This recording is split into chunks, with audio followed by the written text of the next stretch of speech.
अखंडमंडलाकारं व्याप्तं येन चराचरं तत्पदं दर्शितं येन तस्मै श्रीगुरुवे नमः। अज्ञानान्धस्य लोकस्य ज्ञानाञ्जनशलाकया चक्षुरुन्मीलितं येन तस्मै श्रीगुरुवे नमः। ओम तत्सत। भगवान श्री मायानंद चैतन्य प्रणीत सर्वांग योग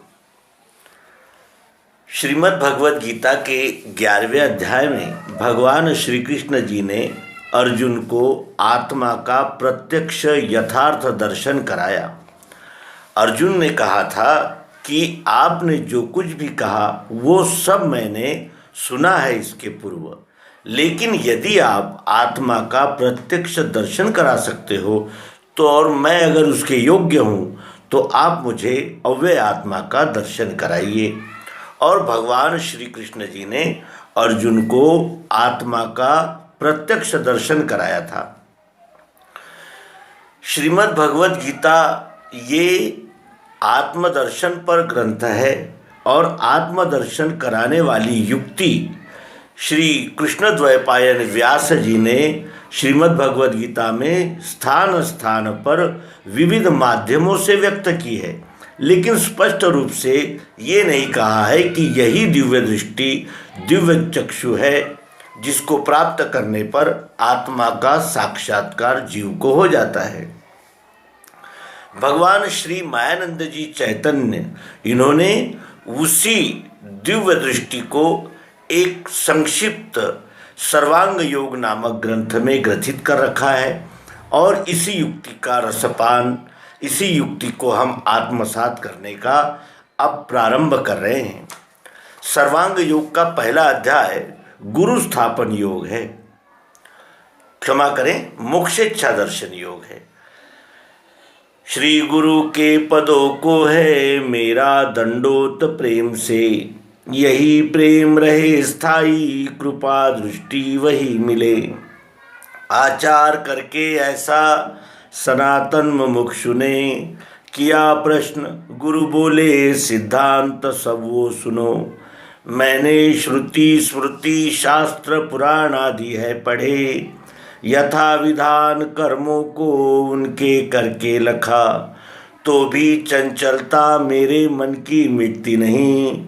समाधान नहीं स्थाई वो कैसे मुझको मिले, कहे तत्श्रुति वो क्या है त्वम रहता कहाँ, असी कहा जिसे वो क्या ध्यान में बैठता नहीं।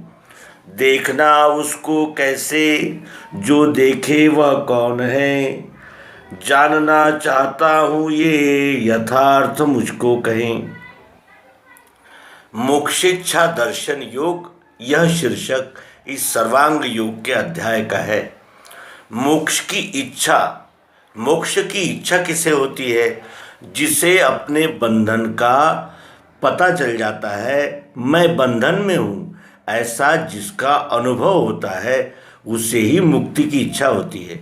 मोक्ष कहते हैं मुक्त होना। किस बात से मनुष्य बंधा हुआ है? यदि हम सूक्ष्म दृष्टि करके अपने जीवन की ओर देखें तो हमारे ध्यान में आता है कि हम अनेक प्रकार के यानी आशाओं में बंधे हैं। कौन सी आशाएं हैं? भोग, ऐश्वर्य, अनेक प्रकार के प्रलोभन, अनेक प्रकार के यानी आकर्षण, इसमें ये जीव बंधा हुआ है। ये भोग, ऐश्वर्य आदि सभी आकर्षणों का अनुभव लेने के बाद भी मनुष्य को समाधान नहीं मिलता, मनुष्य को चैन नहीं मिलता। तब वो ईश्वर, धर्म, इन बातों को जानने की ओर आकर्षित होता है। फिर धर्म और ईश्वर आदि नाम पर हमारे पास क्या होता है? तो हमारे पास अनेक प्रकार के संप्रदाय होते हैं। संप्रदायों के पास क्या होता है? तो उपासना पद्धतियाँ, उनके कुछ निश्चित आचार, आहार विहार और उनका एक निश्चित तत्व ज्ञान हर संप्रदाय के पास होता है। और उसी तरह जब सभी संप्रदायों के पास इस मोक्ष की इच्छा जिसे है, उस मुमुक्षु को जाने के बाद वही उसे प्राप्त होता है। कोई संप्रदाय कहता है आप ऐसा करो तो आपको समाधान मिलेगा, कोई कहता है ये करो, कोई कहता है यज्ञ करो, याग करो, उपवास करो, तीर्थाटन करो, अनेक प्रकार की अनेक बातें हर संप्रदाय अपने अपने अनुयायियों को बताता है। उसी तरह इस मुमुक्षु को भी अनेक संप्रदायों ने, मतों ने, पंथों ने, अनेक ग्रंथों ने अनेक प्रकार के क्रियाकलाप बताए, और इन क्रियाकलापों से भी जब उसे शांति समाधान नहीं मिला, तब वो सद्गुरु के पास पहुंचकर अपनी फरियाद कर रहा है, अपनी समस्या बता रहा है।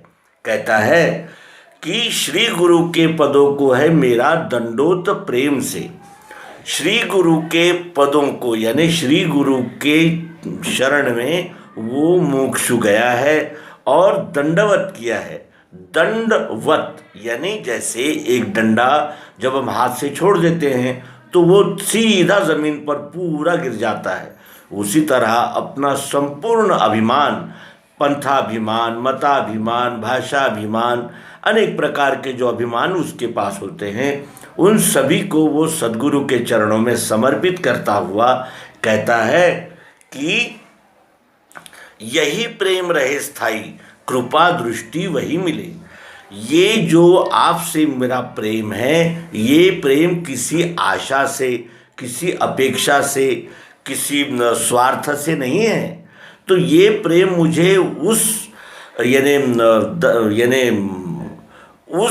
परम आनंद, परम समाधान के प्राप्ति के लिए आपके चरणों से मैं जोड़ रहा हूँ, और ये प्रेम स्थायी रूप से रहना चाहिए, क्योंकि इस विश्व का हर प्रेम जो है वो क्षणिक होता है। जब तक हमारा स्वार्थ पूरा नहीं होता, हम उन वस्तुओं से, उन विचारों से, उन बातों से प्रेम करते हैं, लेकिन जैसे ही हमारा स्वार्थ पूरा होता है वो प्रेम समाप्त हो जाता है। लेकिन सद्गुरु से मुमुक्षु ने किया हुआ प्रेम, दर्शाया हुआ प्रेम, ये सनातन है, क्योंकि ये प्रेम स्थायी रहता है। स्थायी प्रेम मनुष्य का तभी रहता है जब उसमें किसी भी प्रकार की अपेक्षा, आकांक्षा, वासना, स्वार्थ न हो, तभी वो प्रेम रहता है। इसीलिए सद्गुरु के चरणों में साष्टांग दंडवत करते हुए मुमुक्षु कहता है कि यही प्रेम रहे स्थायी, कृपा दृष्टि वही मिले। वही है अपना रूप पुरुषोत्तम भाव से। उस पुरुषोत्तम विश्वरूप परमात्मा का दर्शन होना चाहिए, इसीलिए वो उस परमात्मा दर्शन की कृपा चाहता है और कहता है कि आचार करके ऐसा सनातन मुमुक्षु ने, इस प्रकार का सनातन आचार, क्योंकि ये सिद्धांत सनातन है, सनातन को प्राप्त करने के लिए हमें सनातन आचार का आश्रय लेना होता है। सनातन आचार क्या है? जब तक हम अपने मत, पंथ, संप्रदाय, विभिन्न प्रकार के अहंकारों का त्याग नहीं करते, तब तक हम संपूर्णतया यानी किसी के शरणागत नहीं हो सकते, अपने आप को समर्पित नहीं कर सकते।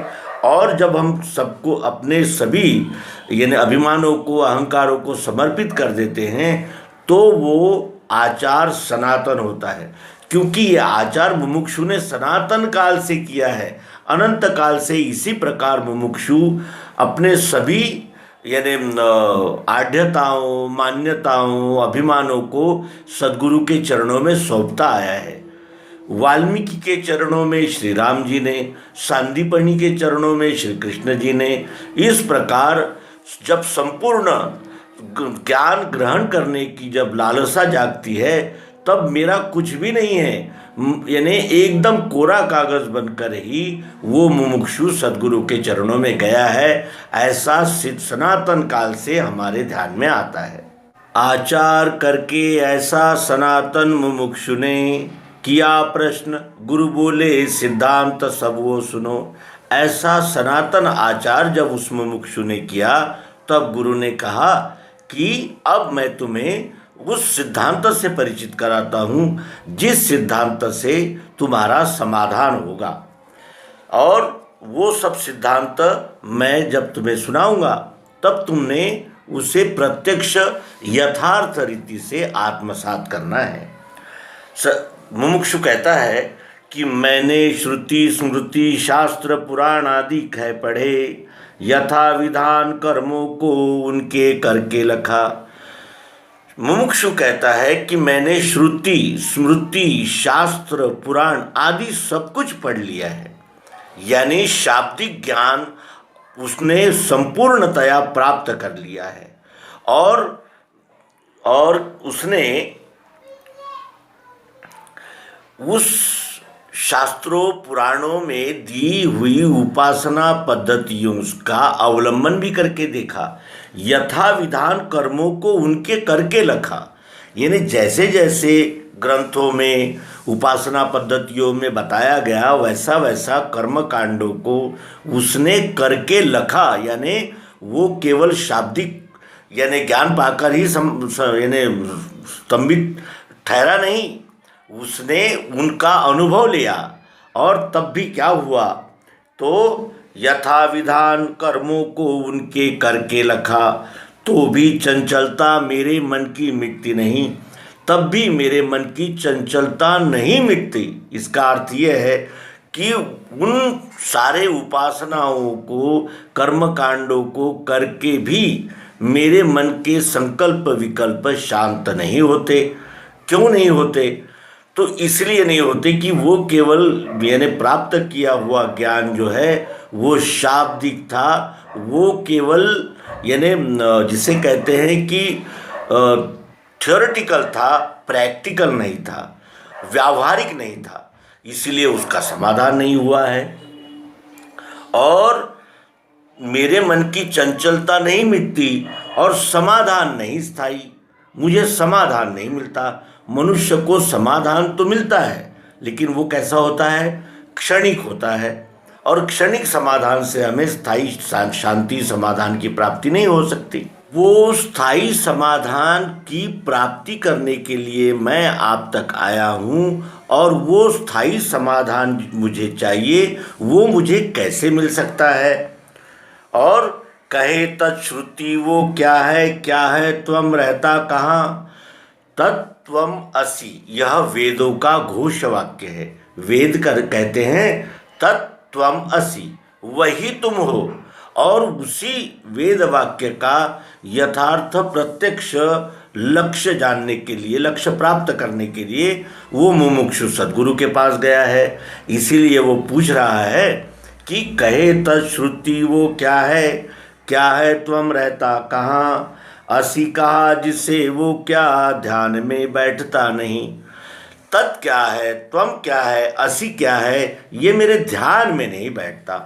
और देखना उसको कैसे, उसको देखने की क्या विधि है, क्या प्रक्रिया है, उसको कैसे देखा जाता है, जो देखता है वो कौन है, देखना उसको कैसे, जो देखे वह कौन है, जानना चाहता हूँ। अब मैं सुनना मानना नहीं चाहता, जानना चाहता हूँ। ये यथार्थ मुझको कहे, जैसा है वैसा मुझसे कहे, क्योंकि अब तक कुछ शास्त्रों ने किसी प्रकार की तरह से कहा, कवियों ने अपनी तरह से कहा, अनेक प्रकार के उपमाओं अलंकारों में बद्ध करके बात को बताया, लेकिन किसी ने भी उसका यथार्थ अर्थ नहीं बताया, यथार्थ लक्ष्य नहीं कराया। इसीलिए वो मुमुक्षु सद्गुरु को कहते हैं कि जानना चाहता हूँ, ये जानना चाहता हूँ, यथार्थ प्रत्यक्ष रीति से मैं इसे जानना चाहता हूँ, और मुझे आप वो यानी उसका बोध कराइए। और इस प्रकार सर्वांग योग का पहला अध्याय मोक्षेच्छा दर्शन योग यहाँ समाप्त होता है। मुमुक्षु बनने के लिए मनुष्य को यानी उन बातों का अनुभव लेते हुए आना होता है। हम में से कई लोगों का तो मोक्ष क्या है, मुक्ति क्या है, ईश्वर तो कोई निर्देशन ही नहीं होता, क्योंकि हमें जो भोग ऐश्वर्य प्राप्त होते हैं, आहार निद्रा भय मैथुन, यह धर्म सभी को भाते हैं। इन नैसर्गिक धर्मों में ही हमारा पूरा जीवन चला जाता है और हम इसी को जीवन मान बैठते हैं। हमें ये पता ही नहीं होता कि इसके बाद भी कुछ है। लेकिन जो इन सब का अनुभव लेता हुआ क्रमशः अपने आप को परिपक्व करता हुआ इस बोध तक आता है कि स्थायी शांति समाधान ईश्वर, धर्म, कर्म इनका बोध हुए बगैर नहीं हो सकता, स्थायी शांति का अनुभव नहीं मिल सकता, तभी वो सद्गुरु की खोज में निकलता है। और सद्गुरु की खोज में निकलने के लिए हमें उन बातों से निकल कर आना होता है जिन बातों को हम यानी ये समझते हैं, जीवन समझते हैं, लेकिन वो जीवन नहीं होता है। वो तो जीवन के अंग होते हैं, लेकिन जीवन की संपूर्णता जब तक हम परमात्मा का यथार्थ दर्शन नहीं कर लेते तब तक नहीं हो सकती। आइए मित्रों, हम क्रमशः सर्वांग योग को जानें, समझें और सर्वांग योग के द्वारा विश्वरूप परमात्मा का प्रत्यक्ष यथार्थ दर्शन कर स्थायी समाधान संतोष की प्राप्ति करें और विश्वरूप परमात्मा को जानकर विश्वरूप परमात्मा की अनन्य भाव से सेवा करते हुए इस जीवन को सार्थक बनाएं। धन्यवाद। नर्मदे हर सद्गुरु भगवान की जय, विश्वरूप परमात्मा की जय। ओम शांति शांति शांति।